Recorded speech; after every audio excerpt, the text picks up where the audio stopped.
السلام علیکم ورحمۃ اللہ وبرکاتہ۔ شمر یا شمر، یہ دونوں طرح سے اس نام کا تلفظ ہوتا ہے۔ یہ شمر ذوالجوشن کے نام سے مشہور ہے۔ آیا یہ کون تھا؟ اس کا تعلق اہل بیت کے ساتھ کیا تھا؟ اس کا تعلق حضرت امام حسین کے ساتھ کیا تھا اور حضرت علی کے ساتھ اس کا تعلق کیا تھا؟ کیا یہ حضرت علی رضی اللہ عنہ کا سالہ تھا؟ حضرت امام حسین رضی اللہ تعالیٰ عنہ کا یہ ماموں تھا یا نہیں؟ تو عزیزان محترم، پہلے تو آپ یہ بات ذہن میں رکھیں کہ یہ جو شمر ہے یا شمر ہے، اس کا باپ فتح مکہ کے موقع پر مسلمان ہوا، یعنی اس کا باپ طلقاء میں سے تھا، جنہیں طلقاء کہا جاتا ہے۔ ابتدائی مسلمانوں میں سے نہیں تھا اس کا باپ۔ اور یہ شمر کچھ عرصے تک حضرت علی کے ساتھ بھی رہا جنگ صفین میں، اور بعد میں یہ اہل بیت کا بہت بڑا بغیض بنا، بغض اس کے دل کے اندر تھا، اور کوئی موقع اس نے ایسا نہیں چھوڑا کہ جہاں اس نے حضرت علی رضی اللہ تعالیٰ عنہ اور ان کی اولاد کو ستایا نہ ہو، ان کے بارے میں لب کشائی نہ کی ہو۔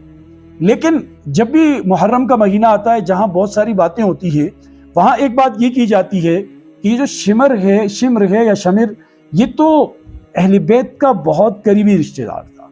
یہ تو حضرت امام حسین کا ماموں لگتا تھا، یہ تو ام البنین کا بھائی تھا، حضرت علی کا سالہ تھا۔ تو عزیزان محترم، آج میں یہ بات آپ کے سامنے رکھوں گا تاریخ کے جھروکوں سے کہ اس کا تعلق حضرت حسین رضی اللہ عنہ اور ان کے گھر حضرت علی اور اس کے گھرانے کے ساتھ کیا تھا۔ پہلی بات تو یہ آپ ذہن میں رکھیں کہ شمر کا تعلق یہ قبیلہ حوازن سے تھا، اور حضرت ام البنین کا تعلق بھی اس سے تھا۔ پھر شمر یہ بھی بنو کلاب میں سے تھا، اور حضرت ام البنین حضرت فاطمہ بنت حزام یہ بھی بنو کلاب میں سے تھی۔ یعنی بنو کلاب قبیلہ حوازن کا بہت بڑا بڑی شاخ تھی، بہت بڑا خاندان تھا، اور یہ جو کلاب صاحب تھے، ان کے 11 بیٹے تھے۔ ان 11 میں سے ایک کا نام کعب تھا، ایک کا نام زباب تھا۔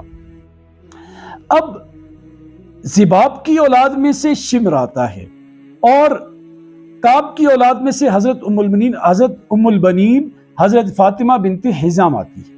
آپ دونوں کا شجرہ نسب دیکھیں اور پھر آپ خود فیصلہ کریں کہ کیا یہ بھائی بہن لگتے تھے یا نہیں لگتے۔ شمر، اس کے والد کا نام ذوالجوشن تھا، اس کے والد کا نام آور تھا، آور کے والد کا نام عمر تھا، عمر کے والد کا نام زباب تھا، اور زباب کلاب کا بیٹا تھا۔ پھر حضرت ام البنین رضی اللہ عنہا، ان کا نام فاطمہ تھا، یہ فاطمہ بنت حزام۔ حزام کے والد کا نام خالد تھا، خالد کے والد کا نام جعفر تھا، اور جعفر کے والد کا نام کعب تھا، اور کعب کے والد کا نام کلاب تھا۔ یہ اوپر جا کر کلاب کے ساتھ ان کا آپس میں رشتہ تعلق بنتا ہے، ورنہ نیچے یعنی 4 واسطے اوپر جا کر ان کا خاندان جڑتا ہے۔ تو اب یہ جو لوگ کہتے ہیں کہ واقعی کربلا میں اس نے اپنے حضرت عباس کو بھانجا کہا، حضرت عبداللہ کو، جعفر کو، عثمان کو بھانجا کہہ کر مخاطب کیا، اور انہوں نے آگے سے اسے ذلیل کر کے رسوا کر کے بھگا دیا، تو وہ جو فریق اسے ماموں کہتا ہے وہ اس بات کو دلیل بناتا ہے۔ اب یہ دلیل تو بے ڈنگی ہے۔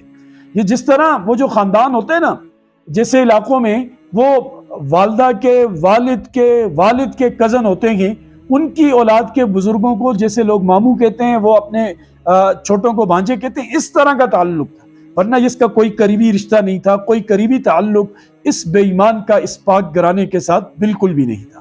اللہ پاک کی ہزارہ لعنت